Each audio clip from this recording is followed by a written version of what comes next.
স্মৃতিতীর্থে প্রফুল্ল কুমার দাস। নিয়তি কেন বাধ্যতে? 1940 সালের বর্ষাকালে গোপালদা অর্থাৎ আশ্রমের তৎকালীন সেক্রেটারি শ্রীযুত শ্যামাচরণ মুখোপাধ্যায় ও আশ্রম কর্মী দুর্গাচরণ দা অর্থাৎ দুর্গানাথ সরকার বিশেষ প্রয়োজনে ফরিদপুর জেলায় রাজবাড়িতে যান।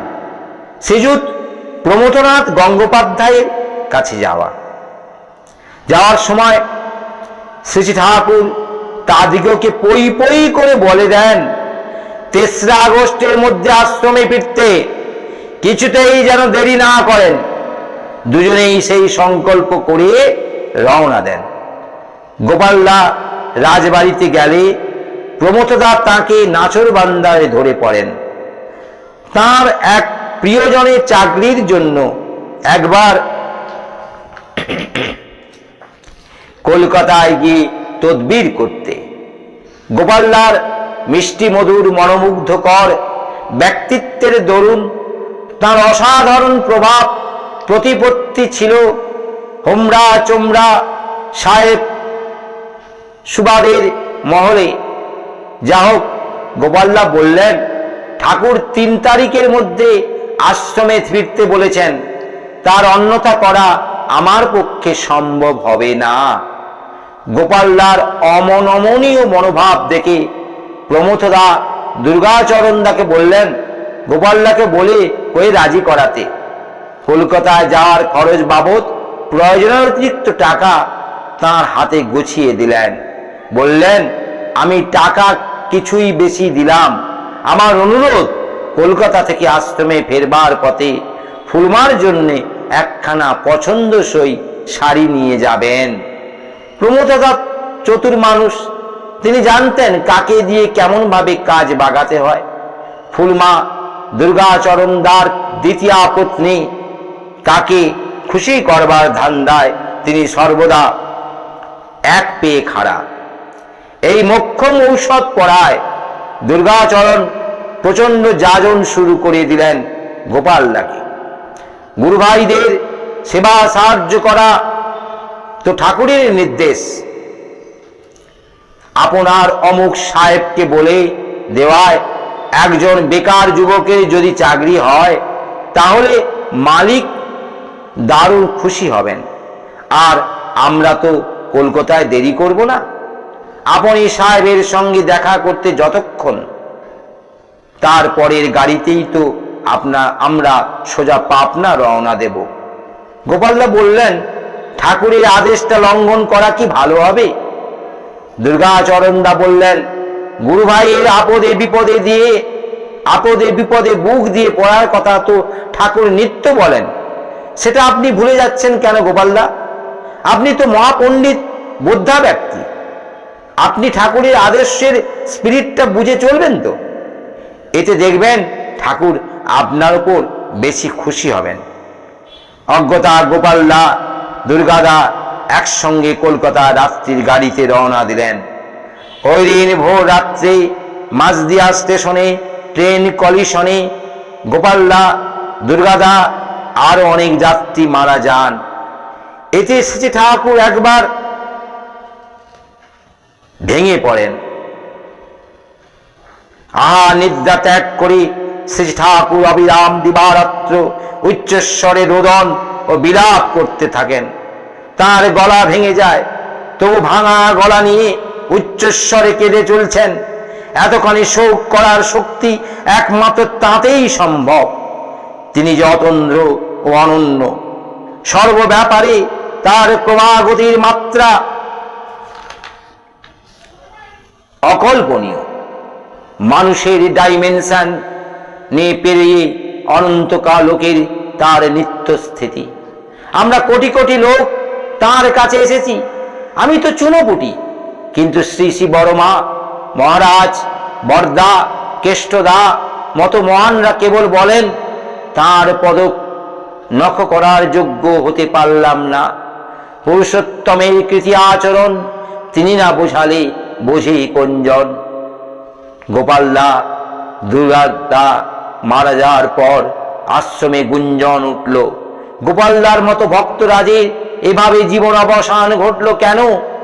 ঠাকুর কেন এটা ঠেকাতে পারলেন না?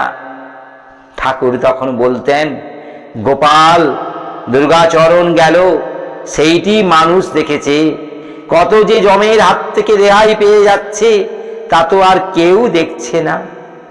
সে খবর জানেন একমাত্র পিতা, পরম পিতা। আমাকে হ্যান্ডেল না দিলে আমি কিছুই করতে পারি না, হ্যান্ডেল হাতে পেলে সবার কুষ্টি ওলট পালট করে দিতে পারি। নির্বিচারে আমার কথা মেনে চলে যে সে লাখ মূর্খ হলেও মহাজ্ঞানী, আর নিজেও খেয়ালে চলে যে সে মহাজ্ঞানী হলেও বাস্তবে পাগল ও বেকুব। গোপালের সব ঠিক ছিল, কিন্তু দুর্গাচরণের উপর ওর একটা দুর্বলতা ছিল, তাই ওর কাল হয়ে দাঁড়ালো, রন্ধ্রগত শনির মতো কাজ করলো। ঠাকুর ছাড়া অন্য কারো উপর তীব্র নেশা থাকাটাই একটা অরিষ্ট লক্ষণ। এক একজনের এক এক দুর্বলতা থাকে, তাই তাকে অজ্ঞাত সারে সাবার করে দেয়। আমি যে বলেছি, ইষ্টের চেয়ে থাকলে আপন, ছিন্ন ভিন্ন তার জীবন, এ একেবারে খোদার দলিল। যাকে কয় বেদ, সূক্ষ্ম বোধই তো দেখি না। প্রবৃত্তির গাড্ডায় পড়ে কত ঢাক ঢোল পেটানো সাধুগুরু পর্যন্ত মনের ঘানিতে ঘুরে বেড়াচ্ছে। ব্যাপার অত্যন্ত কঠিন, সর্বক্ষণ সাবধানে না থাকলে মহা বিপদ। আমি ভয় পেয়ে জিজ্ঞাসা করলাম, উপায় কি? ঠাকুর, বেকুবের মতো সদ্গুরুকে মেনে চলা। যারা সদ্গুরুর উপর নির্ভর না করে, চারিদার থলি খুলে বসে, তারা বেঘরে পড়ে খাবি খায়। দুর্গাচরণ আমাকে ভালোবাসত, কিন্তু ওর বউয়ের উপর ছিল বেসামাল টান। ইষ্টানুক রাগকে ছাপিয়ে যে টান আমাদের জীবনে প্রবলতর হয়, সেই টানই আমাদের প্রতিনিয়ত বিধ্বস্ত করে, এমনকি অকাল মৃত্যুর কারণ হয়। তথাকথিত ইষ্টনিষ্ঠাহীন সদ্গুণ এক একটা মৃত্যু দূত বিশেষ। অনেকের মার্টার কমপ্লেক্স আছে, তার পেছনে অনেক সময় লোকহিতের অছিলায় আত্মপ্রতিষ্ঠা বা অমরতা লাভের গোপন বাসনা ক্রিয়া করে। ওতে আত্মার বন্ধন দশা ঘুচে না। স্বার্থ লোভ অনেকে ত্যাগ করতে পারে, কিন্তু নাম কামের লোভ ত্যাগ করতে পারে খুব কম লোক। যে জীবন উন্মুক্ত নয়, তাকে যদি কেউ গুরু বলে পুজো করে, তাতে গুরু শিষ্য উভয়ই বঞ্চিত হয়। এখানে গুরুর পাপ বেশি হয়। ধর্মরাজ্যে এত অনাধিকারী লোক গুরুগিরি করে যে তার ফলে দেশের লোকের দফা রফা হয়ে যায়।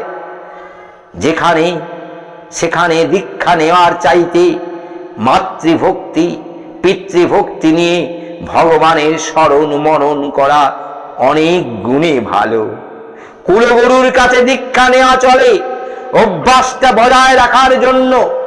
কুলগুরু দীক্ষা বলে দেওয়া উচিত, সদ্গুরুর সন্ধানে থেকো, তার আগে পর্যন্ত এটা করে যাও।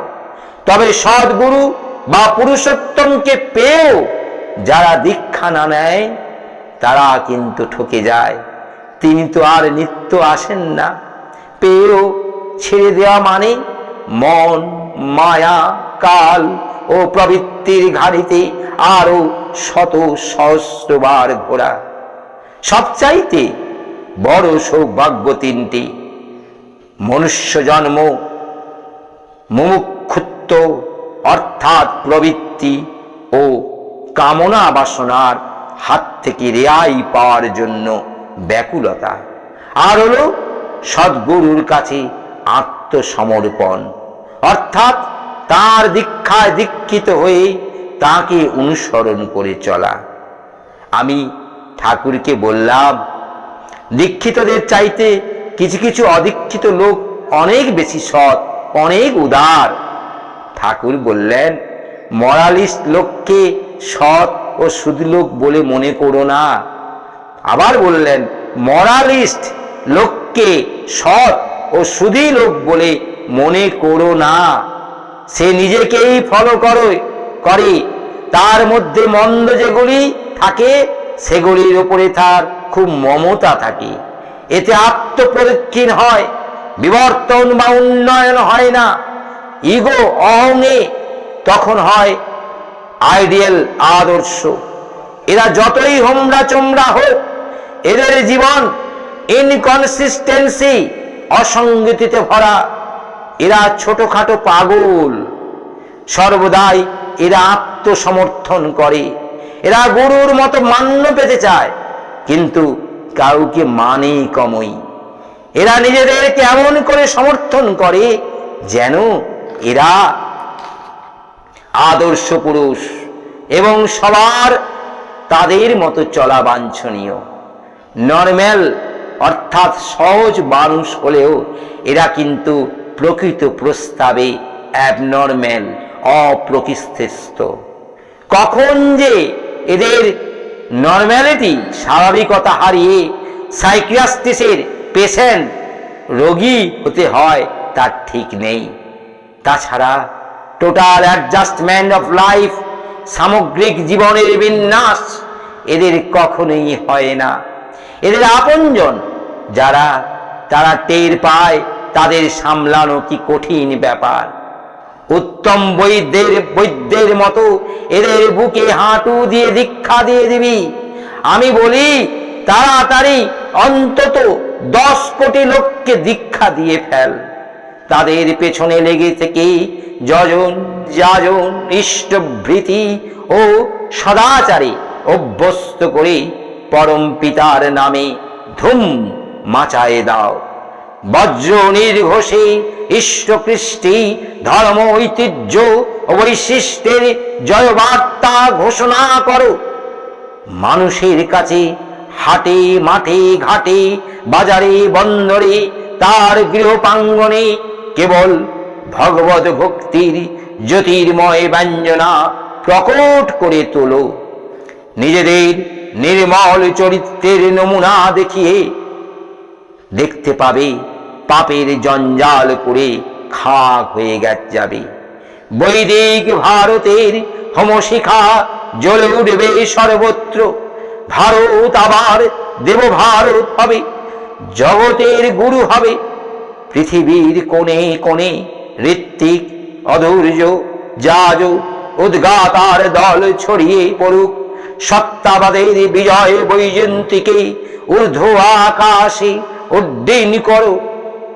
তোমরা এটা করতে পারলে পৃথিবীর বুকে দিব্য সভ্যতার প্রতিষ্ঠা অবশ্যম্ভাবী। মৃত্যুর অভিজ্ঞতা। একদিন বিছানায় শুয়ে গভীরভাবে নাম করছি, হঠাৎ নিঃশ্বাস বন্ধ হয়ে গেল। প্রাণটা যেন দেহ থেকে বেরিয়ে গেল, কিন্তু বিন্দুমাত্র ভয় হল না। মনে হলো বেঁচে গেলাম। একটা অপূর্ব মুক্তি ও ব্যাপ্তির স্বাদ অনুভব করলাম। দূর দূরান্ত ঘুরতে লাগলাম। মৃত দেহটার উপর দারুণ বিতৃষ্ণা এসে গেল। ভাবলাম, মরেই যখন গেছি, এই দেহের সঙ্গে আর সম্বন্ধ কি? কিন্তু বেশ কয়েক ঘন্টা পর হঠাৎ কেমন করে যেন দেহের মধ্যে ঢুকে গেলাম। এই ঘটনার পর থেকে আমার একটা অকাট্য প্রত্যয় গজিয়ে গেল যে দেহাতীত সত্তাটাকে দেহের থেকেও কম সত্য নয়।